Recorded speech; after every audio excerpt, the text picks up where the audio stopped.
So you want to channel your inner Rambo and build a killer gear set to tackle challenge difficulty missions solo? Stay tuned for a build guide to make your very own Alpha HOG.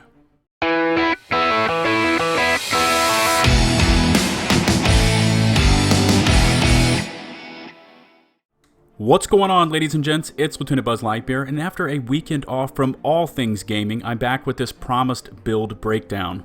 Why was it promised? Well, if you happen to follow me on Twitter, I posted last week that I was working on this build and guide to be posted early this week. By the way, that was a shameless plug for all of you out there with a Twitter account that watch my videos and are not following me for my latest tweets on all things The Division. Alright, back to the build, and in the interest of keeping this video short and sweet, let's get into how you can build your very own Alpha HOG kit. First up is the weaponry, and I am running two LMGs. My primary is the Hungry HOG, and my secondary is an M249 Bravo. My HOG has a base damage after mods of 16.8k and has been rolled for predatory, stable, and destructive. The M249 Bravo has a base damage of 14.4k and comes equipped with brutal, prepared, and deadly. So, since all 6 talents are activated, I have health regen on kill, extra stability to keep the HOG on target, extra enemy armor damage, headshot damage, crit hit damage, and extra damage when over 30 meters from the target. To get into the individual weapon mods I have on my HOG, for the muzzle I have 12.5% more stability, 4% crit hit damage, and 2% accuracy. The underbarrel has 44% optimal range, 4% crit hit damage, and 4.5% reload speed, and the magazine is 105.5 mag size, 2.5% crit hit chance, and 5.4% rate of fire.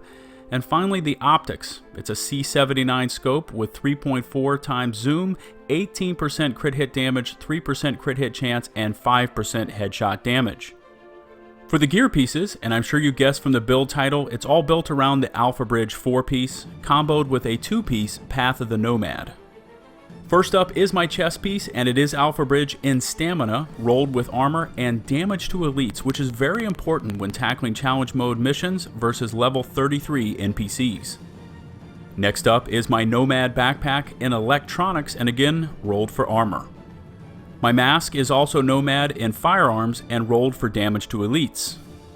I am running Alpha Bridge gloves that have not been optimized for LMG damage, but they are in firearms as their main gear stat, along with additional crit hit chance and crit hit damage. My knee pads are Alpha Bridge rolled for armor, and the main gear stat is stamina. And finally, my holster is again Alpha Bridge and rolled for additional armor.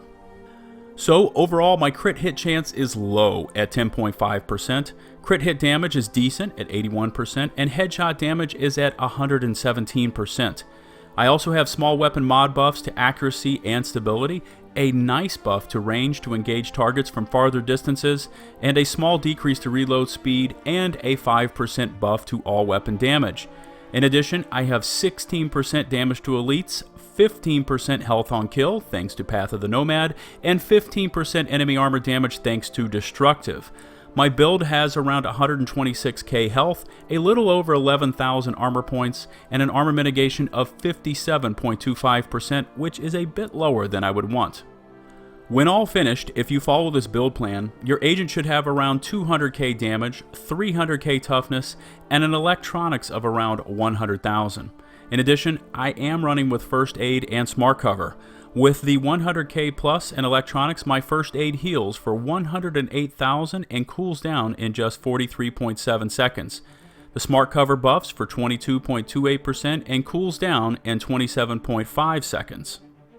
I would say that my build is around 90 to 95% fully optimized right now, and at its current level will allow players to solo daily challenge missions. The obvious gear choice is the Alpha Bridge, but you can pair a lot of 2-piece set bonuses together to complement this build. I chose Path of the Nomad for the 2-piece for the 15% health on kill to help with obvious survivability while playing solo. Other good 2-piece combos could be Predator's Mark for reload speed, Striker's Battle Gear for additional stability, or Sentry's Call for additional aiming accuracy. As always, I would love to hear what you thought about my Alpha HOG build guide. Feel free to leave your thoughts in the comment section below. In addition, if you could take the time to rate the video with either a thumbs up or down, it would be greatly appreciated. If you want some more LtBuzzLitebeer and my The Division videos in your life, follow me on Twitter at LtBuzzLitebeer. And remember, for my channel, likes, comments, subs are loved. Until my next The Division video, this has been LtBuzzLitebeer saying peace out.